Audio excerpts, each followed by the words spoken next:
नमस्कार साथियों, मैं रत्ना वोरा अहमदाबाद गुजरात से मेरे YouTube चैनल रत्ना वोरा बेबाक में आप सभी का बहुत बहुत स्वागत है। साथियों, आज 12 जनवरी को गुजरात वाइब्रेंट ग्लोबल समिट खत्म हुआ और इसका उद्घाटन हमारे देश के प्रधानमंत्री श्री नरेंद्र भाई मोदी ने किया था और उनके उद्घाटन के साथ उनके रोड शो में यूनाइटेड अरब एमिरेट्स के प्रेसिडेंट मोहम्मद बिन जायद अल नहयान उपस्थित रहे थे। और साथियों, हमेशा की तरह भारतीय जनता पार्टी ने विदेशों से आए मेहमानों के लिए या देश के जो इंडस्ट्रियलिस्ट है छोटे बड़े, उनकी आवभगत के लिए करोड़ों करोड़ों रुपया खर्च कर दिया। उनको बड़ी बड़ी गाड़ियों में घुमाना, उनके मौज शौक ऐशो आराम का हर तरीके से ध्यान रखना और साथ ही साथ गुजरात वाइब्रेंट समिट की जो एडवर्टाइजमेंट है उसके लिए चाहे प्रिंट मीडिया हो, चाहे इलेक्ट्रॉनिक मीडिया हो, बैनर हो, पोस्टर हो और हर तरीके से तामझाम के पीछे हमेशा की तरह भारतीय जनता पार्टी ने करोड़ों करोड़ों रुपया खर्च कर डाला। दरअसल ये वाइब्रेंट गुजरात ग्लोबल समिट 2003 में नरेंद्र मोदी जी ने शुरू किया था जब वे गुजरात के मुख्यमंत्री थे और इस समिट को शुरू करने के पीछे उनका मकसद यही था कि गुजरात में ज्यादा से ज्यादा इंडस्ट्री स्थापित की जाए, ज्यादा से ज्यादा देश विदेश से जो इंडस्ट्रियलिस्ट है, उद्योगपति है, वो सब आए और यहाँ पर निवेश करें। इस मुद्दे को नजर में रखते हुए वाइब्रेंट गुजरात ग्लोबल समिट को स्टार्ट किया गया। वैसे तो वाइब्रेंट गुजरात समिट पिछले 20 साल से हो रहा है और यह 10वां वाइब्रेंट समिट है, परंतु इसको अमृत काल का पहला वाइब्रेंट समिट कहा गया है। अब 3 दिन के इस वाइब्रेंट समिट में देश के बड़े बड़े उद्योगपति आए, जिसमें अडानी, अंबानी, टाटा और कई सारे बड़े बड़े नाम वाले उद्योगपति आए, विदेशों से भी आए और कहते हैं कि 35 विदेशी कंपनियों ने इस समिट में भाग लिया। अब इन 3 दिनों के गुजरात वाइब्रेंट समिट में करोड़ों करोड़ों रुपए की घोषणाएं की गई, जिसमें अडानी ने प्रत्यक्ष अप्रत्यक्ष रूप से कहा कि वो 55,000 करोड़ रुपए का निवेश गुजरात में करेंगे और मुकेश अंबानी ने भी 5 वायदे किए हैं, जिसमें उन्होंने ऊर्जा है, खेल कूद है, बच्चों की शिक्षा है और 5 एकड़ जमीन पर एनर्जी गीगा कॉम्प्लेक्स है और देश को ऊंचाइयों तक पहुंचाने के वायदे किए हैं।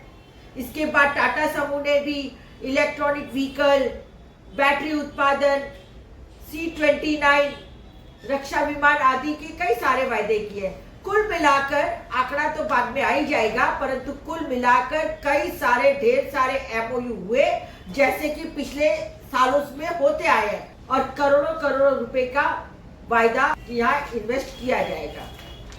अब साथियों, ये तो हुई 2024 के वाइब्रेंट समिट की बात। चलो अब कुछ नजर डालते हैं कि 2024 से पहले जो वाइब्रेंट समिट हुए उसका क्या लेखा जोखा है, उसमें कितने MOU हुए और कितने करोड़ों करोड़ों रुपए का निवेश सही अर्थों में हुआ। 2018 में विधानसभा में एक प्रश्न के जवाब में उस समय के चीफ मिनिस्टर श्री विजय रूपाणी ने जवाब देते हुए कहा कि 2015 से 2017 तक वाइब्रेंट समिट के ऊपर 150.91 करोड़ रुपया का खर्चा हुआ है। इसी तरह 2021 की विधानसभा में एक प्रश्न का जवाब देते हुए उन्होंने बताया कि अब तक 28,360 MOU हो चुके हैं, परंतु वास्तविक तौर पे कितने रुपए का निवेश हुआ है वह नहीं बता सकते, इन्हें जानकारी ही नहीं है। साथ ही उन्होंने यह भी बताया 2021 में कि इससे 21 लाख युवाओं को नौकरी मिलेगी, पर वास्तव में कितनों को नौकरी मिली इसकी जानकारी नहीं है, इसके बारे में कुछ नहीं बताया।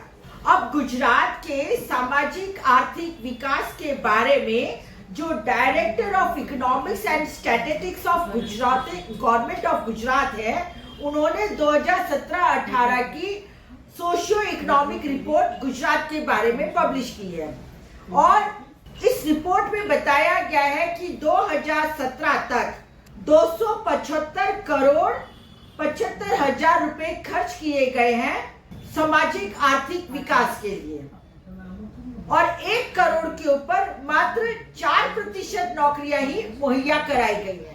अब आप गिनती कर सकते हैं कि कितने करोड़ों रुपए खर्च हो गए और उसके सामने कितनी नौकरियां मिली है।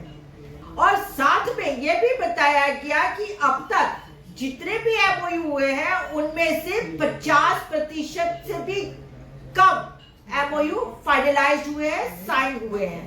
और 2003 से लेकर 2017 तक ये जितने भी वाइब्रेंट सबमिट हुए हैं उनके पीछे 9,96,458 करोड़ रुपए खर्च हो चुके हैं।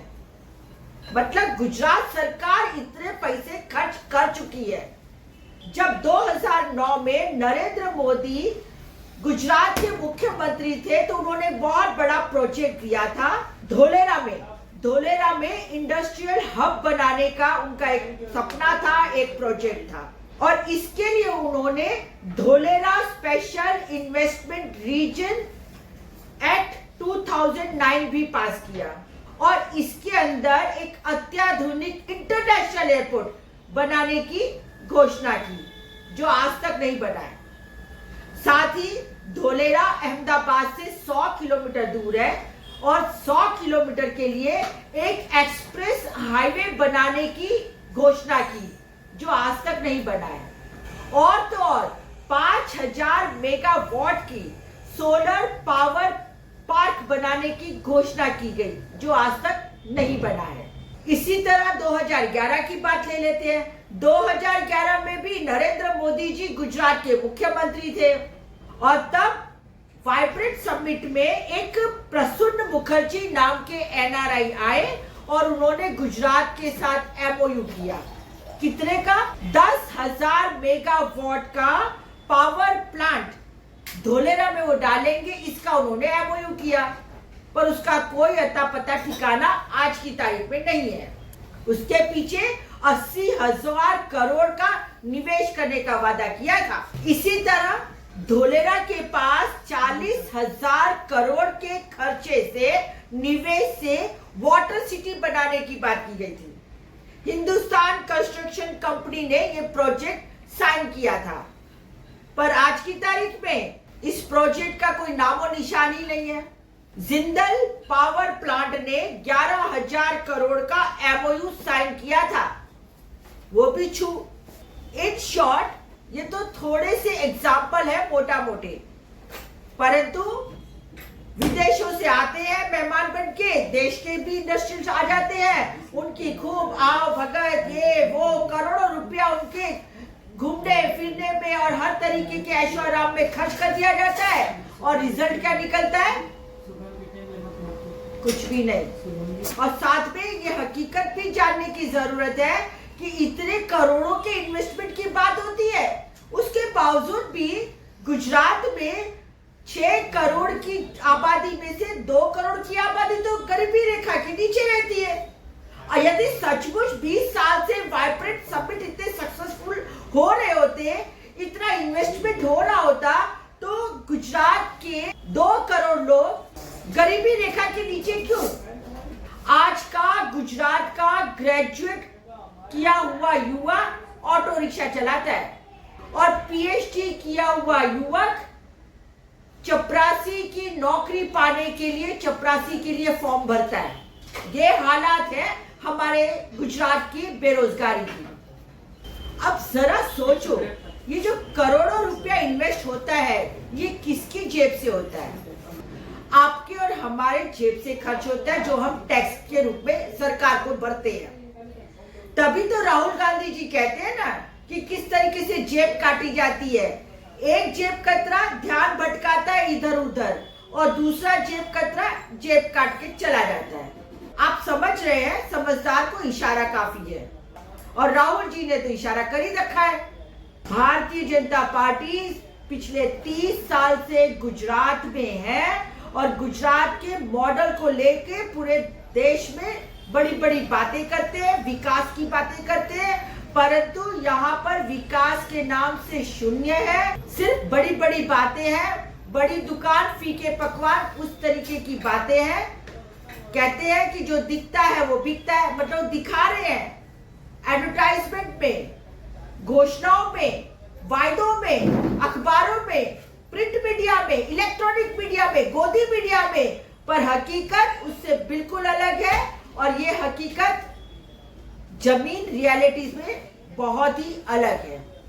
तो साथियों, आज का ये मेरा वीडियो मैं यहीं समाप्त करती हूँ। अब सोचना आपको है कि इस तरीके से हवाओं में बातें करने वाली भारतीय जनता पार्टी की सरकार को क्या आप 2024 में रिपीट करना चाहते हैं, या सचमुच जो देश के मुद्दों को उठाए ऐसे इंडिया गठबंधन को जिताना चाहते हैं।